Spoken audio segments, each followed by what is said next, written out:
Hola, bienvenidos y bienvenidas una semana más a Ciclismo Evolutivo. Ya sabéis, el podcast donde unimos práctica, ciencia y experiencia para hablar sobre entrenamiento, nutrición, psicología y en definitiva todo aquello que tenga que ver con el rendimiento en ciclismo. Y en el episodio de hoy vamos a hablar de un tema que creo que es vital, interesantísimo, muy conocido pero a la vez desconocido en su ciencia. Y es que vamos a hablar de la cadencia. Y tanto de la cadencia a la que competir o a la que rendir, como de la cadencia a la que entrenar. Por ejemplo, viendo las diferencias que hay entre realizar intervalos a cadencias bajas, cadencias normales o autoseleccionadas y cadencias altas.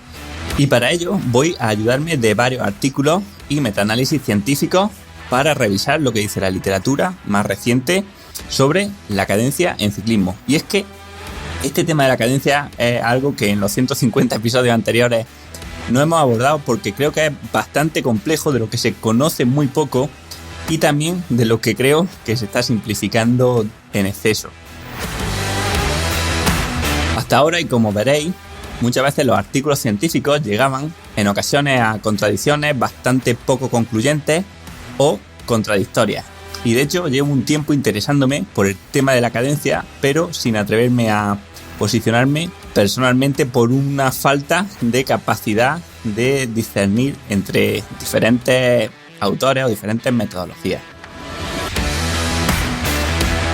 Sin embargo, creo que ahora ya, por un lado apoyándome en gente que sabe mucho más que yo, ¿no? Por ejemplo, agradecer de aquí a Manu Mateo que me ha ayudado, me ha mandado diferentes artículos, o Xavier Muriel, pues creo que podemos abordar el tema de la cadencia también desde el punto de vista de los sistemas complejos, como veremos al final del episodio, y es que por fin parece que tenemos un marco mental que nos da respuesta a las casuísticas que influyen en la cadencia autoseleccionada del deportista.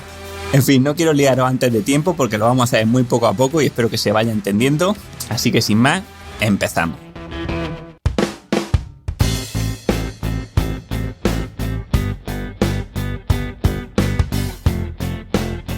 Bien, pues creo que podemos empezar explicando qué es la cadencia, que no es más que una forma de expresar la velocidad a la que pedaleamos.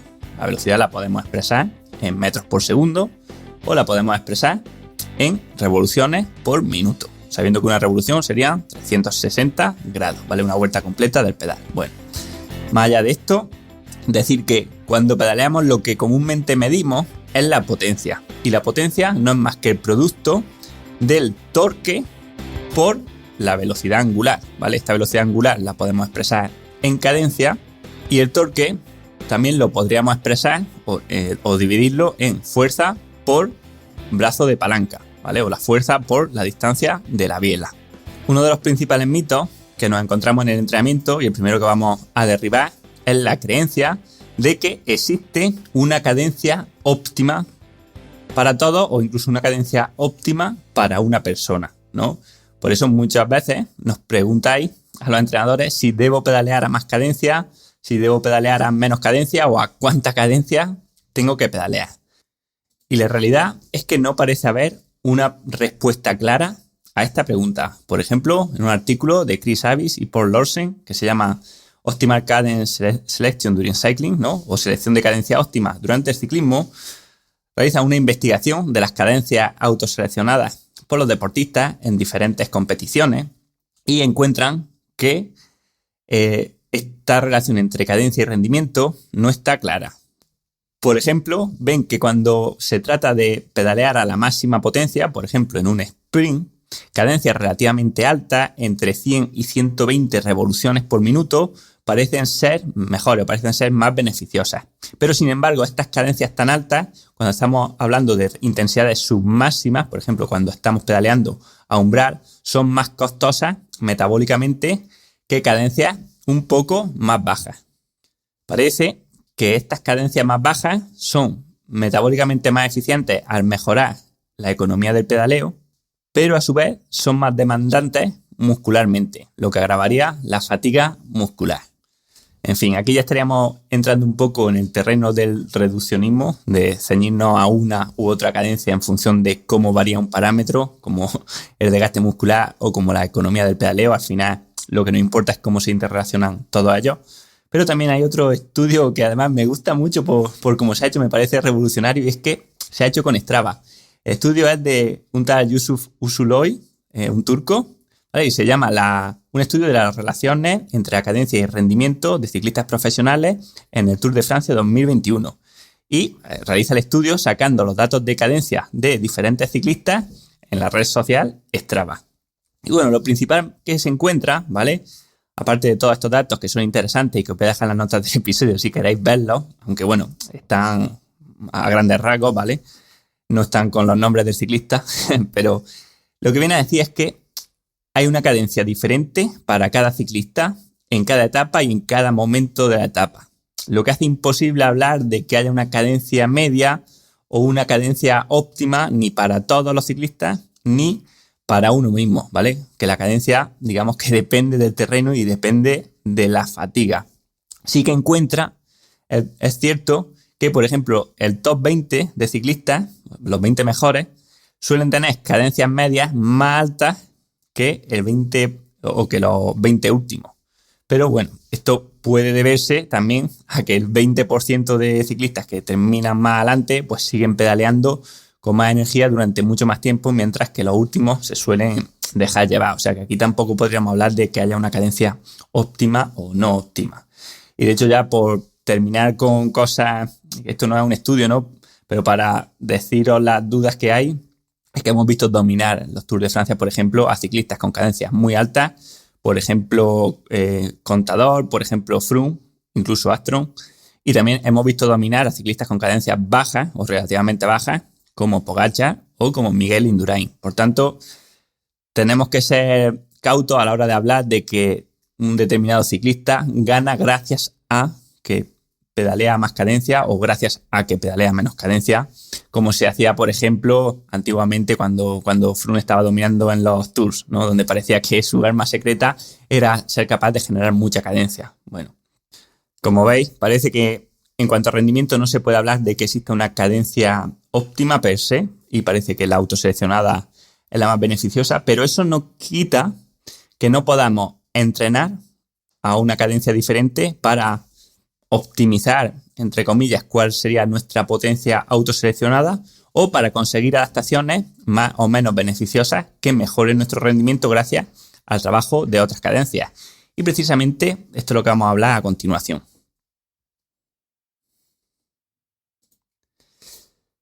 Ernst Hansen, en un artículo llamado "Que la cadencia libremente elegida durante el pedaleo en ergómetro es dependiente de la historia o del histórico del pedaleo", nos habla de que la cadencia que creemos que es libremente elegida en realidad también tiene que ver con la cadencia a la que estamos acostumbrados a pedalear en el entrenamiento, algo que también tiene sentido, ¿no? Uno se adapta a lo que más repite.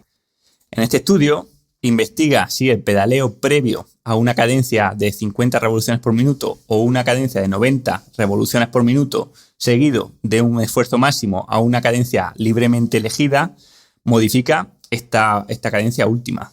Y lo que encuentra es que sí, la cadencia a la que hace el test máximo libre después de pedalear a 50 revoluciones por minuto o a 90 revoluciones por minuto es un 5% más alta o un 5% aproximadamente de media más baja que la cadencia que autoselecciona cuando no ha realizado este pedaleo previo a una cadencia fijada. O sea, por explicarlo de otra forma, ¿vale? Si realizamos 5 minutos a 50 revoluciones por minuto de cadencia y luego 5 minutos libres, vamos a tender a tener en esos minutos libres la cadencia aún un poco más baja de lo que lo haríamos si no hubiésemos hecho esa previa de 5 minutos a baja cadencia, ¿vale?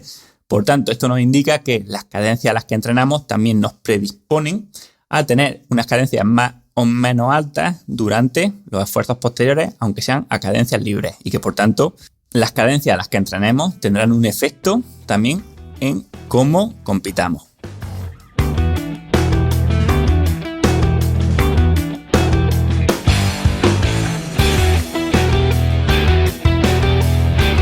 A nivel fisiológico, hay algunas diferencias entre el pedaleo a cadencia alta o baja.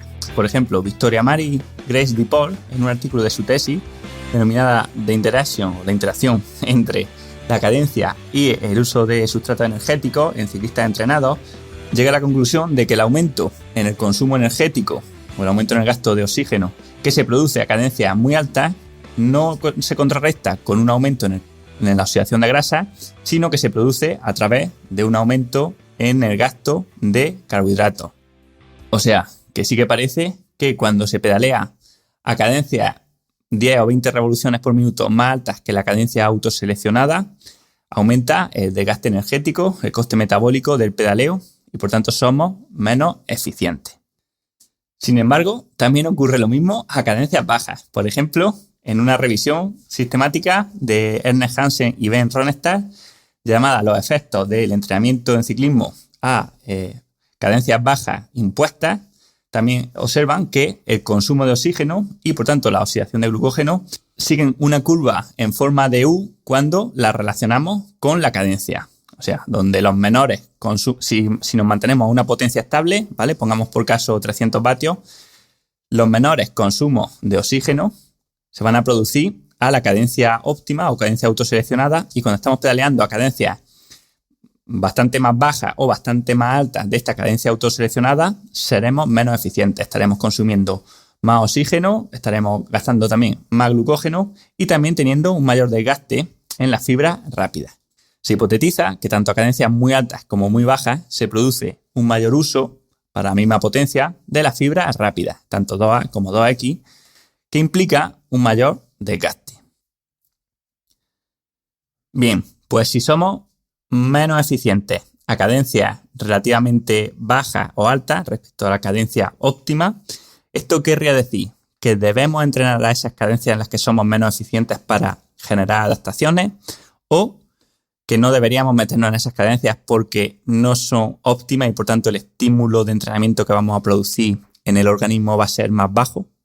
Bien, pues vamos a verlo con estudios, pero antes quería recordaros que en ciclismoevolutivo.com tenéis todos los cursos para profundizar en estos contenidos y aprender sobre entrenamiento, y es que tenemos de forma parcelada todo lo importante para ser capaces de gestionar nuestro entrenamiento, desde el curso de principios del entrenamiento, periodización, diseño de intervalos para saber qué entrenar, análisis de datos, tanto con WKO como con Gordon Cheetah, percepción de esfuerzo y cómo utilizarla para entendernos, para saber cuándo tenemos que entrenar o recuperar, entrenamiento de fuerza e incluso un curso Entrenador Infinito sobre cómo expandir o cómo crear nuestro modelo de negocio en caso de que queramos ser entrenadores.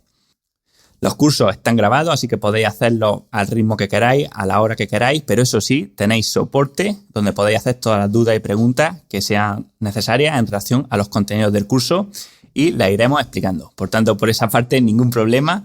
Echadle un vistazo por lo menos a las reseñas, que no podrían ser mejores. Y prueba de ello es que el 83% de alumnos que se han apuntado en al menos un curso se apuntaron a un segundo. O sea que más de 4 de cada 5 alumnos ya han repetido al menos con otro curso.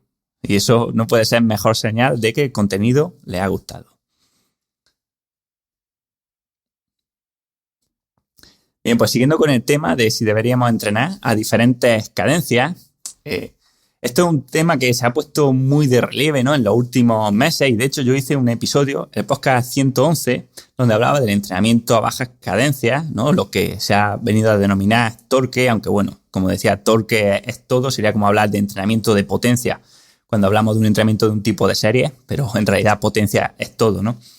Bien, normalmente hacemos referencia cuando hablamos de entrenamiento a diferentes cadencias, de entrenamiento a bajas cadencias, pero también podríamos hablar, ¿por qué no?, y no al extremo opuesto y hablar de entrenamientos a altas cadencias, de realizar series, imaginaros, a 120 o a 150 revoluciones por minuto, o incluso series de cadencia máxima, ¿no?, con plato pequeño y piñón grande en bajada. Después de revisar más de 15 artículos recientes con las palabras clave strength training, torque o cycling, solamente este metaanálisis anterior de Ronestadt y Hansen es el que da alguna hipótesis sobre por qué podrían funcionar estos entrenamientos a cadencias especialmente altas o bajas. Por ejemplo, especulan que hay algunos efectos leves del entrenamiento de baja cadencia que solo serían detectables cuando los ciclistas están en un estado muy alto de fatiga, por ejemplo, en una larga competición, y que estas adaptaciones o estos cambios de este tipo de entrenamiento no se verían en test cortos como lo que se está haciendo en estudios científicos, ¿vale? En una contrarreloj corta, en estado de recuperación o sin cansancio acumulado. Por ejemplo, nos muestran que el ciclismo o el pedaleo a cadencias bajas aumenta la activación de los cuádriceps y el reclutamiento de fibras musculares tipo 2, o sea, de fibras musculares rápidas, en comparación con el pedaleo a una cadencia autoseleccionada a la misma potencia.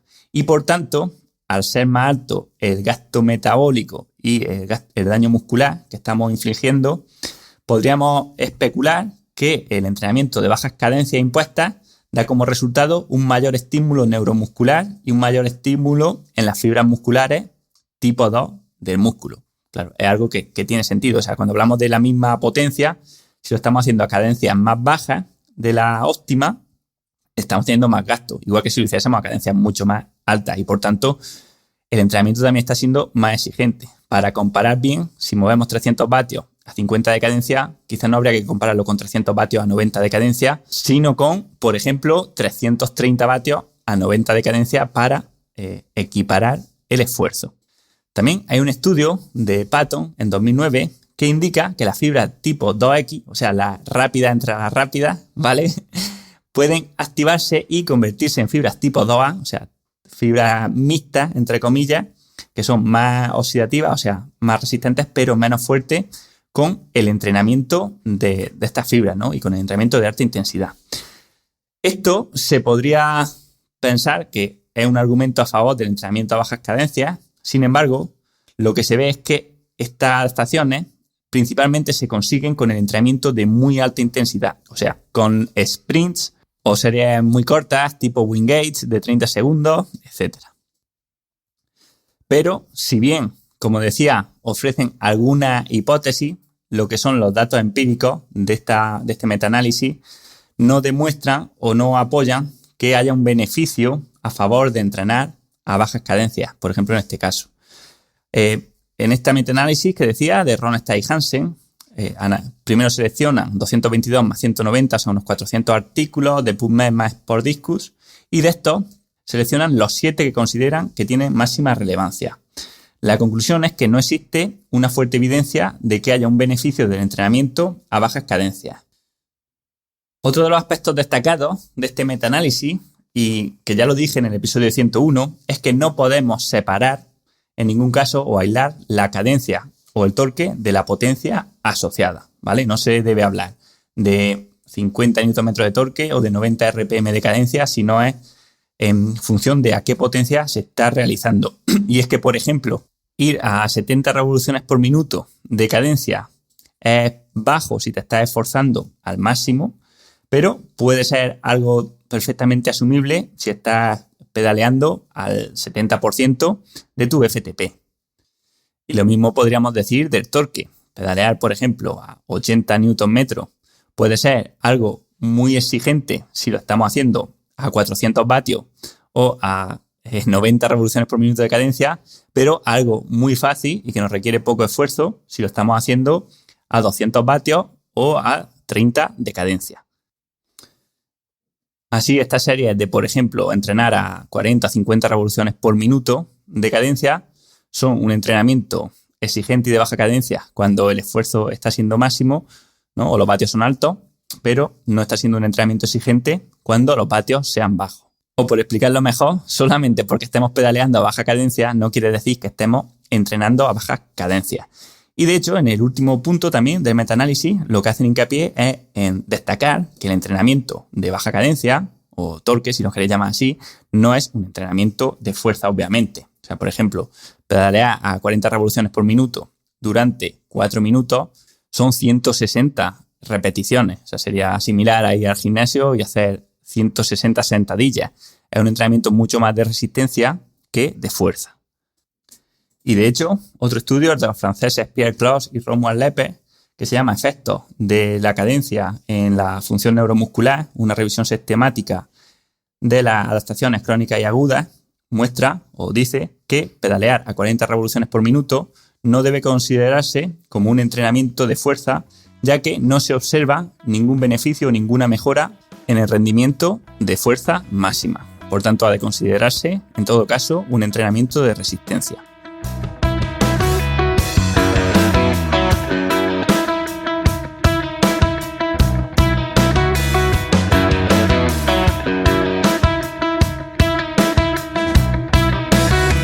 Y por último, dejamos para el final uno de los artículos cuyo diseño me parece más elegante y mejor diseñado, ¿no? Y quizás sea el más interesante desde el punto de vista metodológico, y es del grupo de Morten Christoffersen, ¿vale? Y estos científicos noruegos, que se llama el entrenamiento interválico de baja cadencia a moderada intensidad no mejora el rendimiento ciclista en ciclistas veteranos altamente entrenados.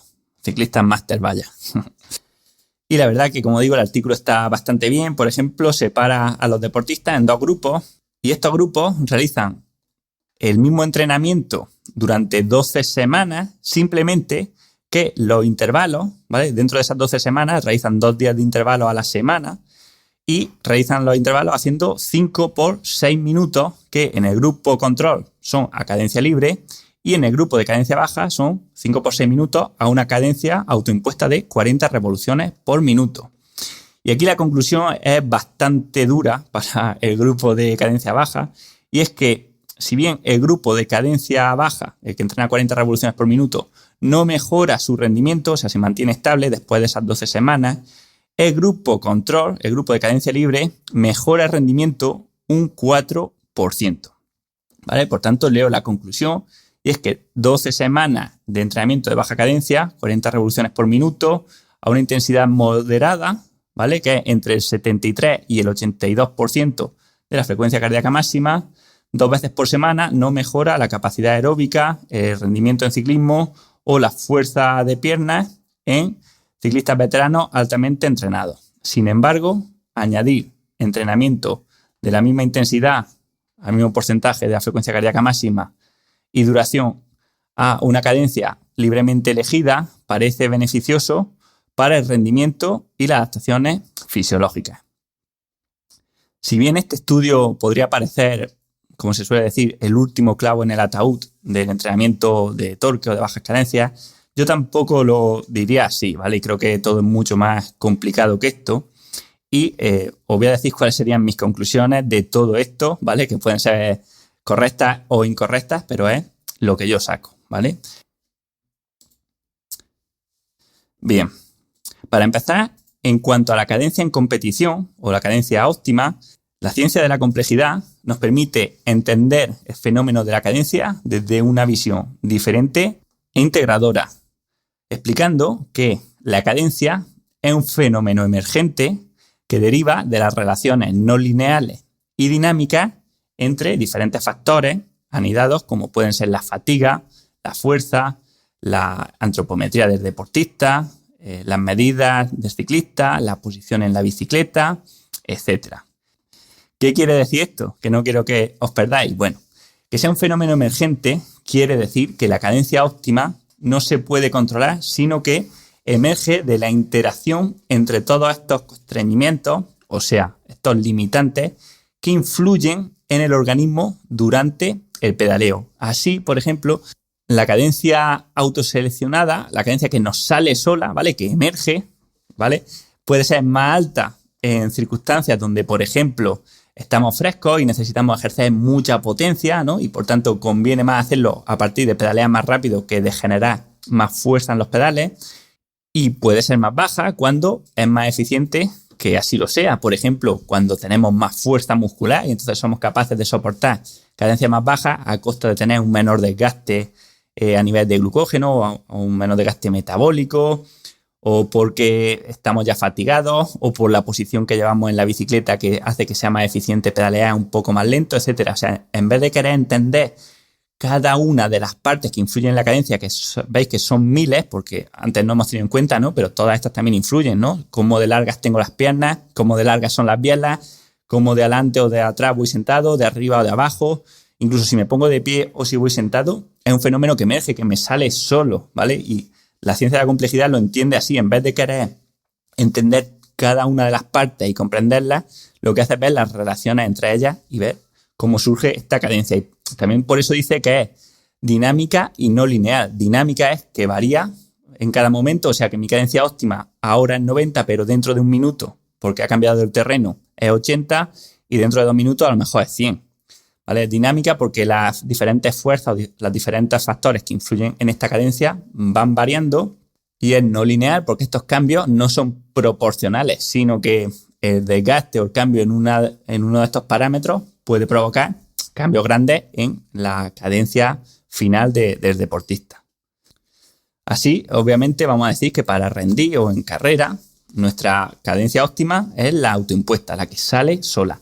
Pero, como decíamos, eso no quiere decir que no se pueda entrenar y que si, por ejemplo, estamos en cadencia extremadamente alta o extremadamente baja de forma normal, quizás podamos trabajar en los constreñimientos, o sea, en los limitantes que tengamos, en los limitantes más fuertes, para hacer que esta cadencia se acerque un poco más a lo que se supone que sería una cadencia óptima. Quizás porque, por lo que sea, tenemos muy poca fuerza y nuestra cadencia suele ser muy alta, o quizá porque tenemos muy baja o muy mala técnica de pedaleo o muy mala sincronización inter e intramuscular y nuestra cadencia tiende a ser muy baja. Bueno, por lo que sea, sí que podemos entrenar y creo que es bueno, ¿vale? Creo que es bueno entrenar a cadencias bastante bajas y cadencias bastante altas de vez en cuando para dar diferentes estímulos al organismo.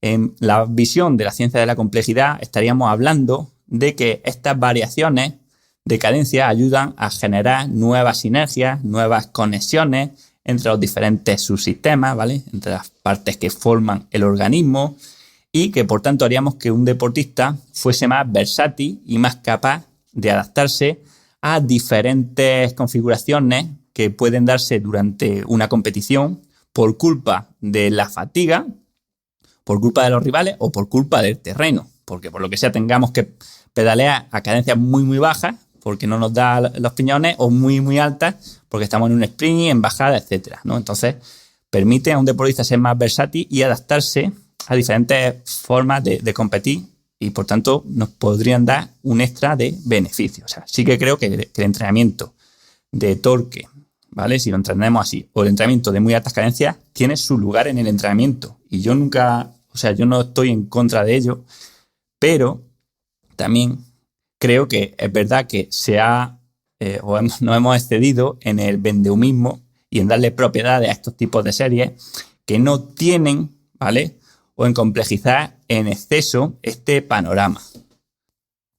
Pese a lo que diga algún gurú americano, por mucho que esté en algún equipo ciclista, no parece que haya una explicación muy clara, ¿no? De que, por ejemplo, el entrenamiento de bajas cadencias cree nuevas vías de comunicación neuronales, tal que así, ¿no? Quizá habría que explicarlo de otra forma.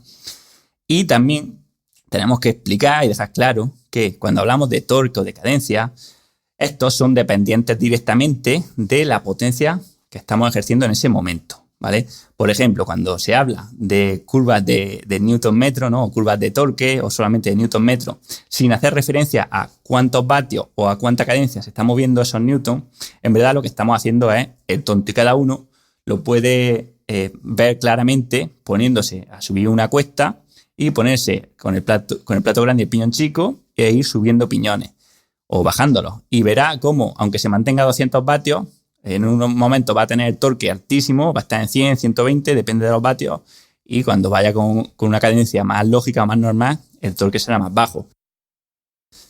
Y para terminar, también creo que estos trabajos de pedaleo muy atrancado, pedaleo con muchísima agilidad, con mucha cadencia, tienen una función muy buena en el entrenamiento, y es la de añadir variabilidad. Hacen que los entrenamientos puedan ser más divertidos, más dinámicos, más entretenidos, en especial en periodos de la temporada donde el entrenamiento suele ser más monótono, ¿no? Por ejemplo, en invierno, en el periodo de base.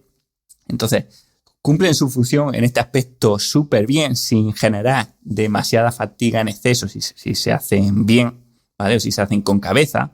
Y por tanto, como digo, es un arma más, una herramienta más que tenemos los entrenadores, que es muy útil, que es adecuada, que tiene su lugar en el ciclismo, que se ha utilizado desde hace tiempo y creo que se seguirá utilizando, que es verdad que la ciencia de momento no ha demostrado que tenga beneficios directamente en el rendimiento, pero sí que podría tenerlos indirectamente o sí que podría tenerlos medidos de otra forma. Como he dicho, añaden variabilidad a la capacidad del deportista, dinamismo, capacidad de generar más sinergia y además, especialmente en deportistas de mountain bike, donde las cadencias están mucho más limitadas y tenemos pendientes donde tenemos que pedalear muy atrancados y otras, ¿no? Otras bajadas donde no nos da el desarrollo, pueden tener muchísimo sentido, ¿vale? Pero como digo, también creo que hay que saber ponerlo en su lugar, dejar de darle propiedades mágicas o dejar de venderlo como recetas únicas, universales para todo. Y sin más, hasta aquí el episodio de hoy.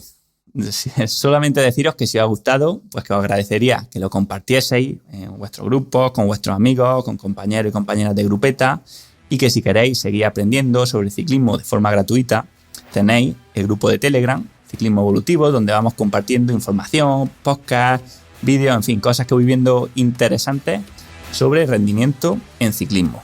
Os dejo un enlace al grupo de Telegram en las notas del episodio. Y sin más, hasta aquí el episodio de hoy. Yo soy Manu Solarjona y esto ha sido Ciclismo Evolutivo. Nos escuchamos la semana que viene.